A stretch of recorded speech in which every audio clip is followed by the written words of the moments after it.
We start Channel 3 Eyewitness News at 6:30 with breaking news. Good evening, I'm Shantae Passmore.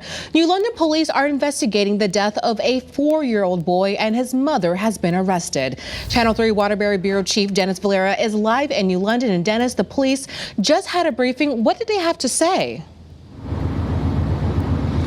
Shantae, we learned the suspect is 33-year-old Tiffany Ferrato. She's been charged with murder and risk of injury to a minor. Her bond is set at $1 million. Now, all of this started at around 6:30 this morning. Officers responded to a call of a woman in an apartment complex parking lot on Nautilus Drive hitting cars with a bat. But the suspect was nowhere to be found when officers got there. However, as officers were talking to one of the owners of the damaged cars, police say Ferrato approached them saying she hurt her son. Officers immediately went into her apartment, tried CPR on the child, but he died shortly after he got to the hospital. Now, during the briefing, you could feel the emotional toll this has on Mayor Michael Passero and Police Chief Peter Reichert. So I was at the crime scene while the child was being transported to the hospital. So I talked to the officers first arrived at the scene. They were choked up by it.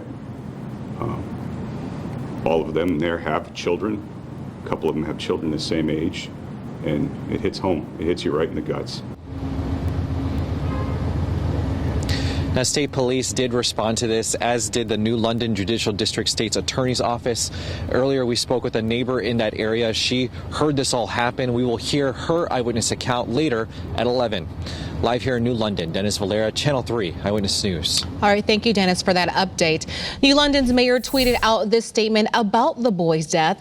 As our city mourns the tragic death of a child, we express our sympathy to the family and wish comfort to all who mourn. As Dennis just mentioned, we'll continue to follow this story and we'll have any new developments on Channel 3 Eyewitness News starting at 11.